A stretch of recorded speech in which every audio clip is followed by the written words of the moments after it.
Bonjour tout le monde et donc bienvenue encore pour une nouvelle vidéo sur Christ, la source intérieure. J'espère que vous allez bien et là j'aimerais partager avec vous un thème. Alors le thème de la prière, on va mettre ça sur l'étiquette prière. On va dire que c'est le thème de la prière, mais tu vois que c'est un peu plus large que ça. Et alors de la prière aussi au nom de Jésus. On va voir un peu qu'est-ce qu'il pourrait y avoir derrière ça, quelles pistes on pourrait explorer pour comprendre ces choses-là, comment on peut les comprendre autrement et de façon à ce qu'elles soient un peu plus cohérentes, de manière à arrêter d'être parfois un petit peu frustré, parce que voilà, tout ça, la prière, tout ça, c'est un thème qui est très très très large, tout le monde a son avis dessus, son opinion, sa doctrine, son expérience sur la prière, on fait comme ça, non c'est comme ça, oui mais moi quand je fais comme ça marche, quand toi tu fais comme ça marche pas, etc. etc. etc. Et ce sujet donc ouvre toutes sortes de théories évidemment, d'approches, de comment ça doit marcher, etc.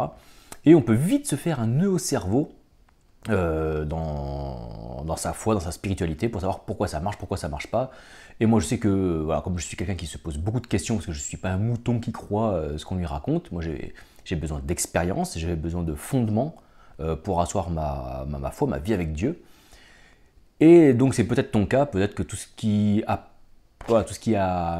trait à la prière, tout ça, tu te rends compte qu'en fait il n'y a pas de norme en fait. Ça marche pas, il y a un peu de tout. Et on va voir ensemble comment on peut voir de façon donc plus globale, plus cohérente. Alors encore une fois, désolé si je vais te décevoir, mais je ne vais pas te livrer une formule magique. Mais en tout cas, peut-être une petite piste de réflexion pour que l'on se prenne moins la tête sur ce sujet-là. Donc déjà, on va enlever tout ce qu'on appelle prière un petit peu qui s'accomplisse un peu par nous-mêmes. Par exemple, merci Seigneur pour l'appartement que tu m'as donné, merci Seigneur d'avoir guéri mon chat, etc., etc. J'ai envie de te dire, est-ce que Dieu peut intervenir dans ces choses-là? Oui. Oui, bien sûr qu'il peut toujours apporter quelque chose parce que c'est sa volonté, parce qu'on n'en sait rien. Voilà, clairement, il faut le dire, on ne sait pas. Maintenant, merci de m'avoir donné ce logement alors que j'ai déposé un dossier logement. Ça peut aider. Merci d'avoir guéri mon chat après avoir claqué 500 € de vétérinaire.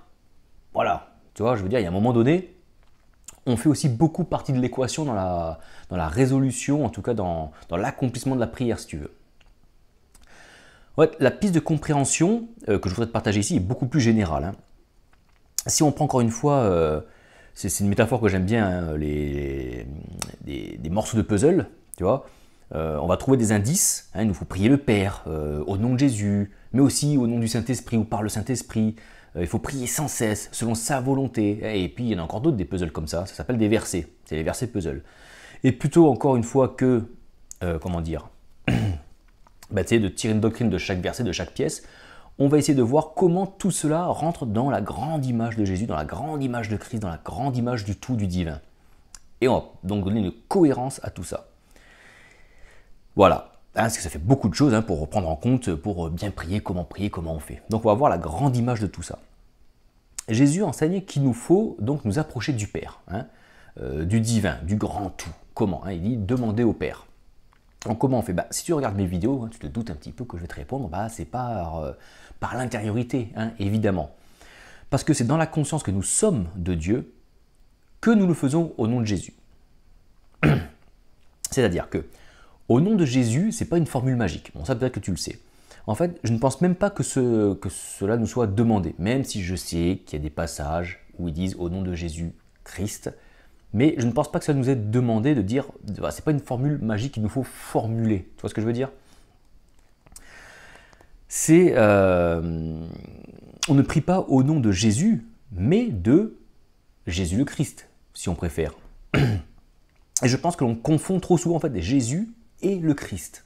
Alors, avant de me jeter des pierres et de me lapider, alors c'est aussi un autre sujet très très passionnant, on verra ça un autre jour, peut-être dans une autre vidéo, là j'ai pas le temps de tout développer, mais ce qui nous importe, c'est Christ. C'est vraiment le Christ, la parole. Jésus fut, si tu veux, l'incarnation, il fut la chair qui a servi à Christ. Et il a fait ce qu'il avait à faire à travers cela. Mais c'est bien en Christ que nous avons accès au Père. C'est donc en ayant pleinement conscience que Christ vit en moi, vit en nous, qu'il est ma vraie identité, que je me l'approprie, je la saisis en quelque sorte, pour venir au Père. nul ne va au Père sans passer par Christ, sans comprendre qu'il est fils ou fille de Dieu. C'est notre conscience, notre révélation saisie en fait, que nous sommes en Christ, que nous sommes trouvés juste dans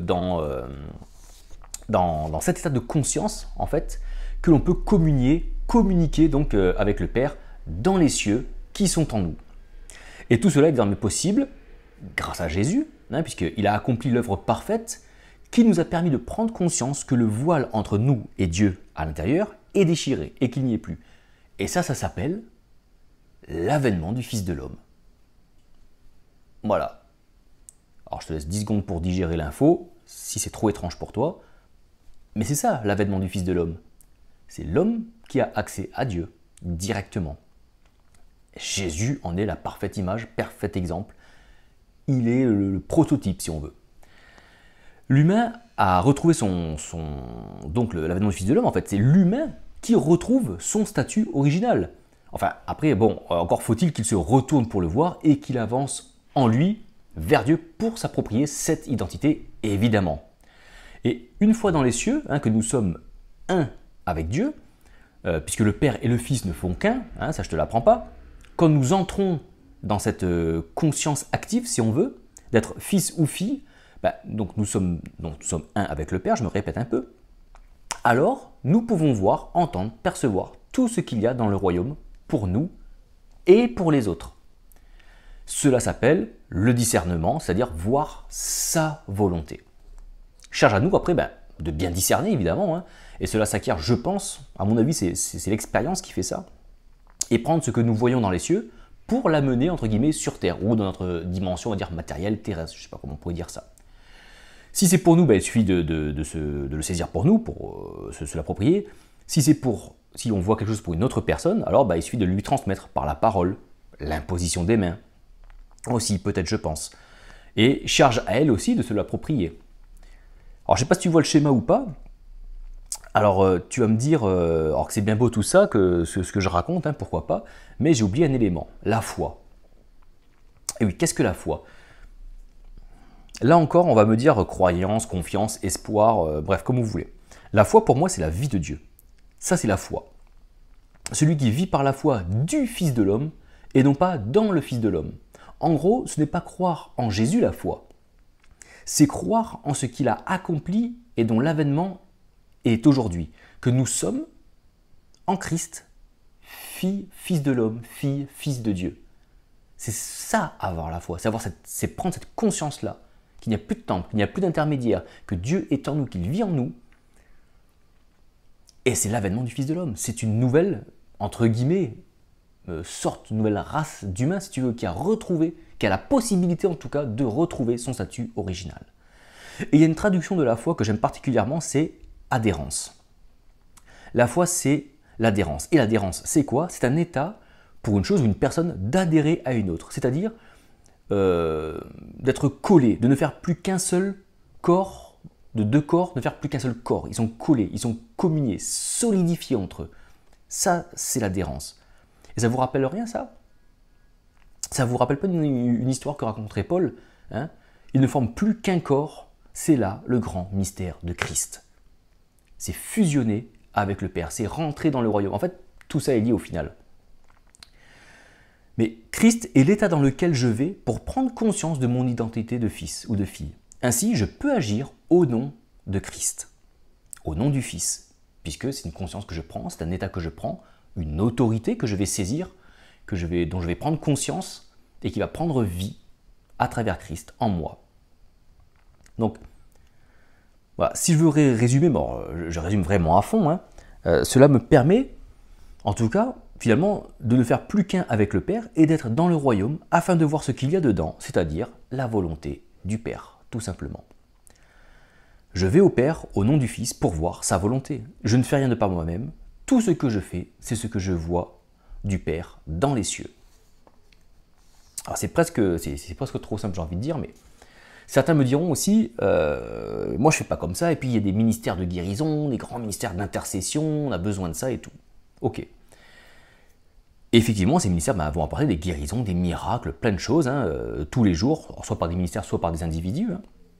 Mais ça change rien au schéma, si tu veux, à cette grande image. Si Dieu veut guérir quelqu'un, une personne, imagine une personne qui est en train de prier Dieu, quelle que soit la forme qu'il lui donne, peu importe la manière dont il s'y prend, si tu veux, si une personne vraiment supplie Dieu de le guérir ou d'intervenir pour une chose, soit Dieu va agir directement dans la personne, car on ne sait pas ce qui se passe finalement dans la personne, en elle, on ne sait pas ce qui se passe à l'intérieur d'elle. Peut-être qu'à un moment donné, je ne sais pas, la personne va se mettre dans cette conscience-là, et une brèche, si tu veux, une brèche entre guillemets avec le ciel, avec le royaume, peut s'ouvrir, et Dieu passera si fine sur la brèche, même une toute petite brèche, une toute petite faille, qui s'ouvre à un tout petit moment, un tout petit laps de temps, Dieu peut rentrer. C'est la graine de moutarde, la petite foi, la petite adhérence qui pousse des montagnes. Et il passera, et Dieu, il s'en fout de sa croyance, sa dénomination, lui, il va juste agir par amour. Pour lui, derrière, lui, il y a vu sa volonté. Et il donne par amour, par grâce. Ça ne s'explique pas. Ou Dieu va passer par toi, par moi, par des ministères ou des hommes de Dieu, peu importe comment on s'y prend encore une fois, mais une personne qui veut guérir, Dieu va l'avoir cherché à l'extérieur, parce que c'est devenu un petit peu une mode, enfin pas une mode, mais un réflexe, on va chercher Dieu à l'extérieur, pas de problème. Et bien Dieu va passer par l'extérieur, à travers toi, à travers moi, à travers un homme de Dieu, peu importe comment on s'y prend. Du moment qu'on fond d'elle, là aussi, une brèche, si fine soit-elle, va s'ouvrir. Le problème, c'est on a fait de ces choses-là finalement des moyens on a fait de ces moyens en fait des vérités, des standards, des modes d'emploi à suivre. Et du coup, on cherche Dieu maintenant à l'extérieur de soi. On va le chercher dans les ministères, dans les hommes de Dieu, à chaque fois. C'est le fameux appel sur le devant. Voilà. Ceux qui veulent répondre à l'appel, venez, on va vous imposer les mains. Donc, évidemment que tu peux tout à fait le faire. J'ai envie de dire ponctuellement, selon ta situation. Mais quand cela devient un style de vie, c'est-à-dire que si pendant 15 ans, tous les dimanches, tu te lèves pour répondre à l'appel, tu ne cherches Dieu qu'à l'extérieur, et Dieu est en toi. Et je pense que là, il y a un problème. Là, c'est vraiment un problème. Parce que là aussi, ça va être quelque chose de ponctuel. C'est-à-dire qu'on va se lever, on va prendre conscience, il y a une brèche qui s'ouvre, paf, ça prend.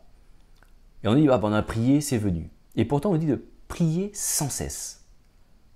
Pourtant, on n'est pas sans cesse dans l'intercession, on n'est pas sans cesse dans la délivrance, on n'est pas sans cesse en train d'imposer les mains. Donc, c'est quoi la prière, en fait, si c'est pas ça alors? Qu'est-ce que c'est? Puisqu'on doit prier sans cesse. Donc, la prière, c'est au-delà de ça. Parce que prier, c'est bien un état permanent à avoir. C'est permanent. Prier, c'est comme être hors du péché, c'est-à-dire c'est être aligné avec le Père, être qu'un avec le Père. C'est se connecter aux cieux de façon permanente. Et ça ne se passe pas par une expérience ou une chair de poule charismatique ou un parler en langue, ou tu vois, ça peut être des manifestations, je ne dis pas que ça n'existe pas. Mais la prière ne se résume pas à ça. Accéder aux cieux ne se résume pas à ça.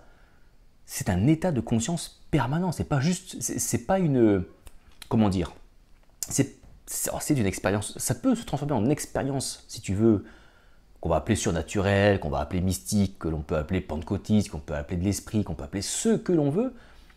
Mais prier, c'est pas ça, parce qu'on nous demande d'être sans cesse. Tu te vois sans cesse prier en langue, sans cesse en train de te rouler par terre, sans cesse en train d'imposer les mains, sans cesse en train d'intercéder. Non, tu le fais de façon ponctuelle à des moments donnés, et pourtant on doit prier sans cesse. Bon. Parce que prier, donc voilà, c'est l'état permanent. Prier, c'est être avec le Père, c'est se connecter aux cieux, c'est vivre par la foi en adhérence avec le Père. Une vie de foi, une vie de prière, c'est être en adhérence avec le Père en continu. C'est vivre en conscience que nous sommes en Christ, que nous sommes filles et fils de Dieu. Et ça, par la méditation, par l'intériorité, par ces moyens-là, c'est des choses qui vont venir prendre conscience tout doucement en toi. Il va y avoir cette transformation intérieure. Il va y avoir ce renouvellement de l'identité, ce renouvellement de l'intelligence qui va se faire. Et tu vas vivre au fur et à mesure. Ce n'est pas un coup de baguette magique, ça ne se fait pas comme ça en claquant des doigts, mais la méditation, l'intériorité va te faire prendre cette conscience. Et au fil des semaines, des mois, des années, tu vas rentrer dans cet état permanent de conscience d'être fils, fille de Dieu. Et tu vas vivre la prière sans cesse. Tu vas vivre l'accès aux cieux de façon permanente. Et je pense que c'est comme ça vraiment que cela se passe. Et Jésus nous a montré le chemin, la réalité et donc la vie. Nul ne va au Père sans passer par ce qu'il a été et est toujours finalement le Fils de l'homme. Quand on dit voilà, Jésus est le chemin, la vérité, la vie, ne va au Père pas se faire passer par lui, c'est pas croire en Jésus. Le diable aussi, le démon aussi croit en Jésus. Il croit même qu'il est fils de Dieu, tu vois. Donc c'est même pas croire qu'il est fils de Dieu. C'est croire que cette vérité est valable pour nous aussi. Parce que c'est ça qu'il enseigne Jésus. C'est que ce qu'il a, il est aussi pour toi. Et oui, c'est ça la bonne nouvelle. Et Paul dira, nous avons connu Christ selon la chair, mais désormais nous le connaissons selon l'esprit, le souffle. La prière qui fonctionnera, c'est celle qui se trouve dans les cieux et que l'on va chercher en tant que fils. C'est celle-là qui va fonctionner. Alors, est-ce que je peux dire au nom de Jésus? Tu fais ce que tu veux. Si tu as compris que derrière ce nom, derrière cette formule, si tu veux, il y a en fait la révélation du Fils de Dieu, que tu es toi-même comme Jésus, si tu veux le dire, dis-le, on s'en fout. Tu peux même dire abracadabra à la fin. On s'en cogne en fait. C'est pas ça qui est important, c'est pas ça qui va faire fonctionner. Ce qui va faire fonctionner de toute façon, c'est l'amour de Dieu. Et ensuite, comment on va s'approprier notre autorité, entre guillemets, même c'est carrément ça le terme, de fille de Dieu. Et c'est pas un legs, c'est un état que l'on prend. Alors, est-ce que le Fils voit tout dans les cieux? Est-ce qu'on peut tout voir dans les cieux? Eh ben non, je ne crois pas. Je ne pense pas que l'on puisse tout voir dans les cieux. Je ne pense pas que tout soit révélé dans les cieux. Et Jésus en fait l'expérience quand les apôtres lui demandent quand doit se passer la fin du monde. Bon, c'est pas vraiment ça, mais on va dire que c'est ça. Et il répond, le Père le sait, mais le Fils, lui, il ne le sait pas. Pour cela, c'est caché. Tu vois? Donc il y a des choses que le Fils ne peut pas voir. Mais ça, on en reparlera dans une vidéo qui s'appellera la théologie négative, si tu veux. On en reparlera. Alors maintenant, est-ce que j'ai tout dit ici? Bien sûr que non. Est-ce que j'ai la vérité dans tout ce que j'ai dit ici? Mais bien sûr, encore plus que non. Mais prends les brides de ce que je te dis. C'est une piste, ou plutôt un hors-piste religieux même. Mais il faut que tu le cherches toi. Elle est bien ma vidéo, hein, elle est chouette peut-être ma vidéo, mais ne me crois pas sur parole. Il faut que tu ailles chercher toi, pour te l'approprier, pour te le saisir. Et toi aussi tu pourras faire, si tu veux, la même vidéo, tu pourras le partager, en tout cas sous un autre format, on s'en fout, mais avec tes mots à toi, ta compréhension à toi, avec peut-être des mots différents, peut-être une vision quelque peu différente, mais le grand schéma restera là, la grande image restera la même. En fait, tout cela, même avec des mots différents, avec des termes différents, au final, la grande image, la cohérence restera la même. Et toi, et moi qui me prends la tête avec la prière, mais là ça marche, et là ça marche pas, mais quand on fait comme ça marche, quand on fait comme ça marche pas. Mais quand tu comprends tout ça, même si ma vidéo elle n'est pas structurée, même si tout ce que je dis n'est pas très clair, ça te donne une piste pour voir qu'on peut voir plus grand, qu'on peut voir au-delà de toutes les choses que l'on a pu nous enseigner, nous apprendre dans les églises, dans les différents enseignements, même si tout n'est pas à jeter. Mais il y a une grande image qu'il nous faut aller chercher. Il faut vraiment prendre beaucoup de recul, sortir des pistes et voir la grande image. Et je pense qu'il faut prendre la cohérence qu'il y a derrière tout ça. Parce que la frustration, l'incompréhension qu'on a dans ce thème-là, finalement, elle naît d'où? D'une incohérence. Parce qu'on voit à gauche, on voit à droite, mais là ça va pas. Et puis là, ce verset, il dit le contraire. Et en fait, on est bloqué par l'incohérence. Et l'incohérence naît d'une division. C'est-à-dire qu'on divise, hein, on divise plein de choses, on divise Dieu en petites doctrines, en petits versets. Et c'est seulement en prenant la grande image, en prenant le recul, en entrant dans sa vie, dans sa globalité, dans ce qu'il est, c'est en rentrant dans son tout, et comment on rentre dans le tout de Dieu, par Christ, que là se dessine la grande image, et tout se met en cohérence. Et là tu comprends, et là tu deviens libre, et là tu es en paix, tu es dans la quiétude, parce que c'est pas tu comprends tout, tu comprends pas tout, mais tout prend de la cohérence en tout cas. En tout cas, c'est comme ça que je le vis, et c'est comme ça que je me sens beaucoup mieux dans ma spiritualité. Donc voilà, c'est une petite piste à toi, va chercher pour toi. Dieu ne veut pas que tu apprennes des choses sur lui, il veut que tu le vives, lui, à travers l'incarnation, à travers Christ. C'est ça qu'il veut. Enfin voilà, donc oui, donc il y a un tas d'éléments que je n'ai pas abordés sur la prière, et effectivement, hein, mais le but, il était ailleurs, je crois que tu l'as bien compris, hein, le but n'était pas vraiment de te parler de prière, mais il était de te parler de l'incarnation, de l'intériorité, etc. Encore une fois, je te remercie pour ton attention, je te remercie aussi pour les commentaires, pour les likes que tu vas pouvoir faire. Lâche un petit pouce bleu pour le référencement, c'est toujours cool. Partage la vidéo si ça a résonné en toi quelque part, partage la vidéo autour de toi. Et je te dis à très bientôt pour une prochaine vidéo. N'oublie pas de t'abonner à la chaîne si ce n'est pas déjà fait. Et moi je te dis à très bientôt pour une prochaine vidéo, pour un prochain partage. Ciao ciao.